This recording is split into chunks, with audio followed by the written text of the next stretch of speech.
আজকে তামিলনাড়ুতে চলে এসেছিলাম সবজি বাজার করতে।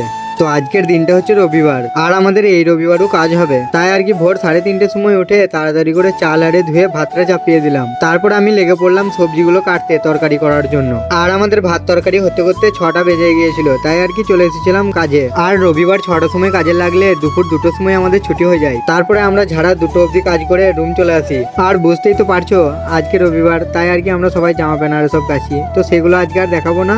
আর হ্যাঁ, আমাদের রুম থেকে 10 মিনিট হাঁটলেই একটা সবজি বাজার আছে, তো আজকে সেখানেই যাবো সবজি বাজার করতে। তাই আর কি বিকেল 4:30 বাজতে আমরা সবাই মিলে থলি বস্তা নিয়ে সব বেরিয়ে পড়লাম সবজি বাজার করার জন্য। তারপরে ঝাড়া 10 মিনিট হাঁটাহাঁটির পর আমরা চলে এলাম সবজি বাজারের কাছে। আর সবজি বাজার বলতে শুধু একটাই দোকান, এখানে সবকিছুই সবজি পাওয়া যায়। তারপরে আমাদের এখান থেকে যা মন গেল সেই সবজিগুলো সব নিয়ে নিলাম। তারপরে সেই সবজিগুলো নিয়ে এই প্লেয়ারটা আর আমি দুজনে মিলে বেরিয়ে পড়লাম রুম যাওয়ার জন্য।